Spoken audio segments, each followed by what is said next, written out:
Hello friends, welcome back to my channel. आज हम business organisation के यूनिट 1 का पूरा कॉन्सेप्ट क्लियर करने वाले हैं। पहला पॉइंट है क्लासिफिकेशन ऑफ बिजनेस एक्टिविटीज़, यानी कि व्यावसायिक गतिविधियों का वर्गीकरण। Business activities are classified based on their nature and function, यानी कि जो व्यावसायिक गतिविधियाँ हैं वो उनके स्वरूप और कार्य के आधार पर उनको विभाजित किया जाता है। उसके बाद they can be broadly divided into industry and commerce, यानी कि उनको मुख्यतः उद्योग और वाणिज्य में बांटा जाता है।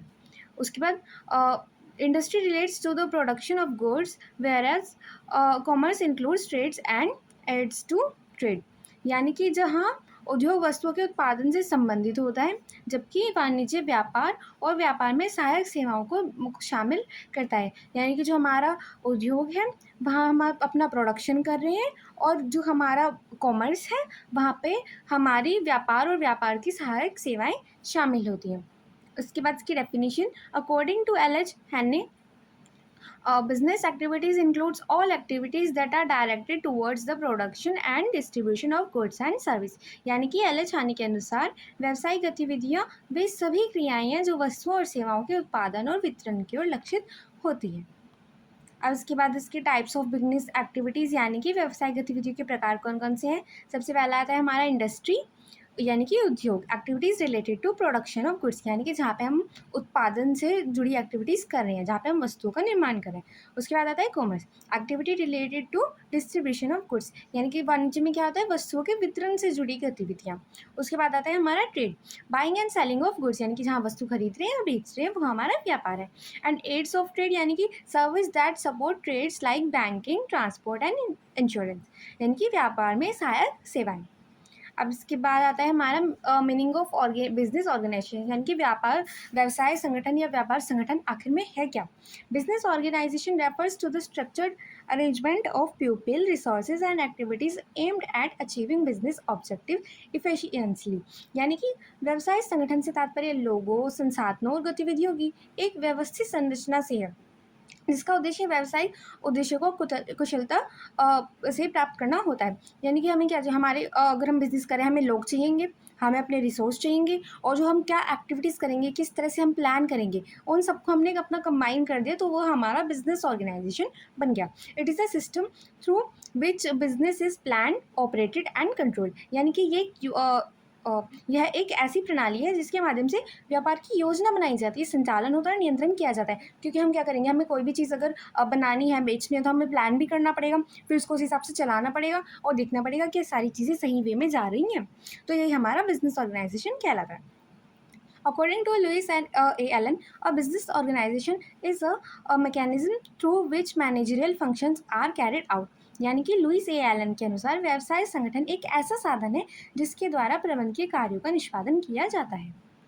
उसके बाद इसकी कैरेक्टरिस्टिक्स, स्ट्रक्चर्ड फ्रेमवर्क, यानी कि संरचित ढांचा, क्योंकि सबको पता है कि किसकी क्या भूमिका है, क्या जिम्मेदारी है, और उस हिसाब से आपको काम करना है। उसके बाद गोल ओरिएंटेड, लक्ष्य उन्मुख, क्योंकि आपका जो गोल है आप उसी अकॉर्डिंग अपना सारा काम करेंगे, उसी अकॉर्डिंग आप अपना ऑर्गेनाइजेशन बनाएंगे जो आपकी गोल्स होंगे। उसके बाद डिवीजन ऑफ वर्क, यानी कि कार्य का विभाजन, यानी कि जो व्यक्ति जिस चीज़ में अच्छा है, जिस चीज़ में बेटर है, आप उसको वो काम देंगे। उसके बाद कोऑर्डिनेशन, क्योंकि अगर अगर बिजनेस कर रहे हैं हम, ऑर्गेनाइजेशन है हमारी, अलग अलग यूनिट्स हो सकते हैं, अलग अलग डिपार्टमेंट्स हो सकते हैं, और अलग अलग लेवल पर लोग हो सकते हैं, तो उन सब के बीच में हमें कोऑर्डिनेशन यानी कि समन्वय बनाना होगा। उसके बाद फ्लेक्सिबिलिटी, क्योंकि अगर हमारा बिजनेस से बाहर जो इन्वायरमेंट है उसमें कोई चेंज आता है तो हम उसको अडेप्ट कर सकें, हम उसमें उसके अनुसार खुद को ढाल सकें, इसलिए हमारे बिजनेस ऑर्गेनाइजेशन का लचीलापन भी होना चाहिए। उसके बाद इंपॉर्टेंस ऑफ बिजनेस ऑर्गेनाइजेशन, यानी कि व्यावसायिक संगठन का महत्व क्या है। इफिशियंसी इन ऑपरेशंस, यानी कि enhance productivity through organise functioning, संगठित संचालन के माध्यम से उत्पादकता बढ़ाता है। यानी कि क्या कर रहे हैं यहाँ पे, हमारे जो संचालन कर रहे हैं हम उसमें वो क्या करता है, इफिशियंस करता है उसको। उसके बाद बेटर डिसीजन मेकिंग, यानी कि अगर आपका बिजनेस ऑर्गेनाइजेशन अच्छा है, अच्छी तरह से बनाया गया है, तो आप जल्दी और अच्छा निर्णय ले पाएंगे। उसके बाद ग्रोथ एंड एक्सपेंशन, अगर आपका बिजनेस ऑर्गेनाइजेशन अच्छा है तो वो आपकी बिजनेस में भी मदद करेगा। अगर आपने सही तरीके से बनाया हुआ है तो वो उससे क्या हुआ, आप उसको वृद्धि में भी मदद करेगा आपकी, और ग्रोथ में भी। उसके बाद ऑप्टिमम यूज़ ऑफ रिसोर्सेज, यानी कि संसाधन जो आपके हैं, रिसोर्सेज हैं, उनका आप कुशलतापूर्वक यूज़ करें, यानी कि वो खाली भी ना रहे और ऐसा भी नहीं कि आप ओवर वर्क करा रहे हैं, कि कुछ उसको मशीन को भी वो ब्लास्ट होने का डर है कि आप उसको इतना ज़्यादा काम कर रहे हैं। तो एक प्रॉपर वे में आप अपने रिसोर्सेज यूज़ करें। उसके बाद इम्प्रूव कम्युनिकेशन, यानी कि जो भी मैसेज है वो लोगों तक जो पहुँचानी है इन्फॉर्मेशन ज़रूरी, वो एक प्रॉपर वे में हो और जल्दी, कि लोगों को सही टाइम पर सही इन्फॉर्मेशन मिल सके। उसके बाद आते हैं हमारे ऑब्जेक्टिव्स ऑफ बिजनेस ऑर्गेनाइजेशन, यानी कि व्यवसाय संगठन के उद्देश्य। प्रॉफिट अर्निंग, क्योंकि लोग बिजनेस किस लिए करते हैं, ताकि उन्हें प्रॉफिट मिले, प्रॉफिट कमाने के लिए। दूसरा पॉइंट आता है कस्टमर सेटिस्फैक्शन, क्योंकि जो आपके कंज्यूमर्स की नीड है, कस्टमर्स की नीड है, आपको उनको फुलफिल करना पड़ेगा, तभी वो लोग आपके पास आकर दोबारा उस प्रोडक्ट को खरीदेंगे। उसके बाद ग्रोथ एंड एक्सपेंशन, क्योंकि आपको अगर अपने मार्केट में बने रहना है तो आपको धीरे धीरे अपनी ग्रोथ करनी होगी और एक्सपेंड अपने बिजनेस को करना होगा। उसके बाद आता है इफ़िशिएंट मैनेजमेंट, यानी कि संसाधनों का जो सर्वोत्तम उपयोग करके व्यवसाय को संचालित करना, यानी कि आप अपने जो मैनेजमेंट है, अपने प्रबंध को बहुत अच्छा बनाएं, बहुत कुशल बनाएं। उसके बाद सोशल रिस्पॉन्सिबिलिटी भी होती है कि आप जो पॉजिटिव है वो इम्पैक्ट क्रिएट करें, ना कि नेगेटिव। उसके बाद आता है इवोल्यूशन ऑफ बिजनेस ऑर्गेनाइजेशन, यानी कि व्यवसायिक संगठन का ऐतिहासिक विकास। The business organization evolved gradually through different historical periods based on change in human needs, trade practice and technology। यानी कि व्यवसाय संगठन का विकास विभिन्न ऐतिहासिक कालों में मानवीय आवश्यकताओं, व्यापारिक प्रथाओं और तकनीक के आधार पर धीरे धीरे हुआ। यानी कि जो जैसे जैसे लोगों की नीड्स में चेंज आ गया, लोगों की जो प्रथाएं चल रही थी उनमें चेंज आया, इसी तरह से धीरे धीरे करके हमारे व्यावसायिक संगठन में भी चेंज आया।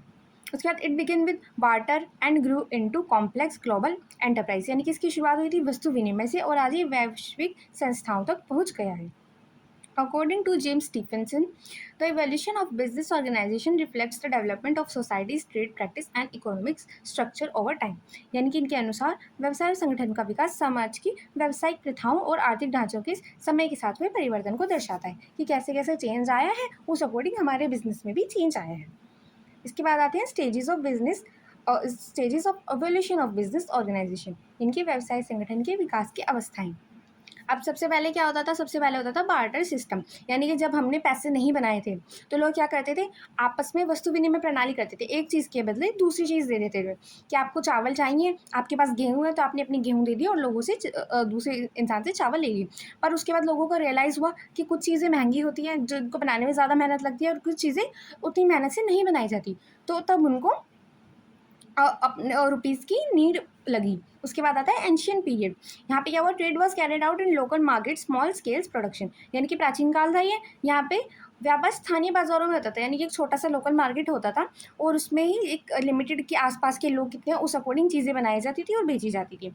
उसके बाद आया मेडिएवल पीरियड, यानी कि emerge of guilds, handicraft and organise trades, यानी कि मध्यकालीन काल। इसमें क्या हुआ, व्यापारिक संघ बने, हस्तशिल्प यानी कि जो हैंडक्राफ्ट चीज़ें आती हैं उनका उदय हुआ और संगठित व्यापार का विकास हुआ। उसके बाद आता है मर्केंटाइल पीरियड। इसमें क्या हुआ, राइज ऑफ मर्चेंट कैपिटलाइजेशन और capitalise focus on foreign trades. व्यापारिक काल, इसमें व्यापारिक पूंजीवाद का उदय और विदेशी व्यापार पर जोर दिया गया। फिर उसके बाद आया इंडस्ट्रियल रिवॉल्यूशन।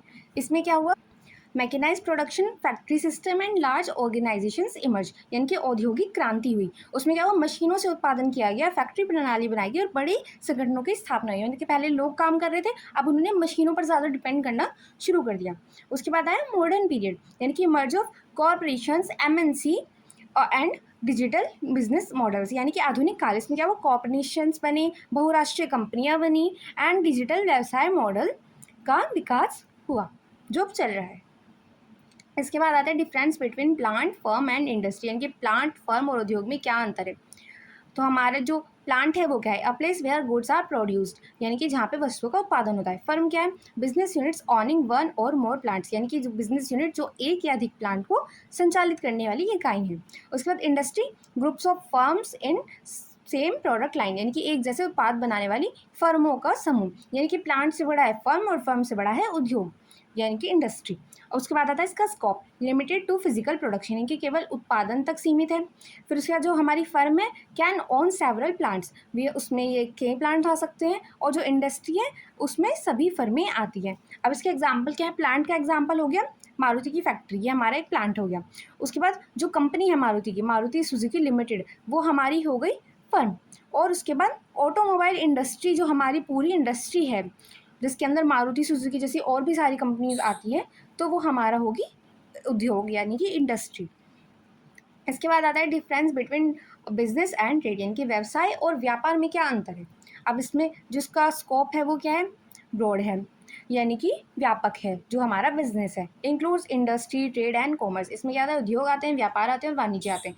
पर जो हमारा ट्रेड है, व्यापार, उसका जो क्षेत्र होता है वो होता है नैरो, यानी कि सीमित। इसमें केवल बेचना और खरीदना शामिल होता है। उसके बाद एक्टिविटी क्या होती है, बिजनेस में होता है प्रोडक्शन, डिस्ट्रीब्यूशन एंड सर्विस, यानी कि उत्पादन, वितरण, सेवा, इसमें सभी आते हैं। और जो ट्रेड होता है, व्यापार होता है, उसमें सिर्फ हम क्या कर रहे हैं, वस्तुओं का आदान प्रदान कर रहे हैं, एक्सचेंज कर रहे हैं वस्तुओं को। उसके बाद ऑब्जेक्टिव्स क्या है, जो हमारा बिजनेस है उसका ऑब्जेक्टिव्स है प्रॉफिट विद वैल्यू क्रिएशन, यानी कि मूल्य निर्माण सहित लाभ। और जो हमारा ट्रेड है उसमें था प्रॉफिट थ्रू एक्सचेंज ओनली, यानी कि केवल विनिमय से लाभ। तो ये हमारे इनकी अंतर है। इसके बाद आता है difference between profession and vocation, यानी कि पेशा और व्यावसायिक कार्य में अंतर। अब प्रोफेशन क्या है हमारा, इसकी लिए क्वालिफिकेशन क्या चाहिए, रिक्वायर्ड स्पेशल एजुकेशन ट्रेनिंग, यानी कि विशेष शिक्षा या प्रशिक्षण आवश्यक है। और जो हमारा वैकेशन है यानी कि व्यावसायिक कार्य है, उसके लिए हमें औपचारिक प्रशिक्षण आवश्यक नहीं होता, यानी कि may not need formal training, यानी कि आपको कोई ट्रेनिंग इतनी ज़्यादा ज़रूरी नहीं है, पर प्रोफेशन के लिए आपको वो ट्रेन होना चाहिए। उसके बाद नेचर क्या है, कैसा है इसका, इंटेलेक्चुअल एंड सर्विस बेस्ड, यानी कि बौद्धिक है और सेवा पर आधारित है। पर जो हमारा वोकेशन है वो है स्किल और इंटरेस्ट बेस्ड, यानी कि कौशल और रुचि पर आधारित। उसके बाद एग्जाम्पल क्या है, प्रोफेशन क्या हो गया, डॉक्टर, लॉयर, टीचर, ये सब हमारे प्रोफेशंस हो गए। और वोकेशन क्या हो गए, carpenter, artist and all. I hope आपको आज का वीडियो अच्छा लगा हो। Thank you for watching.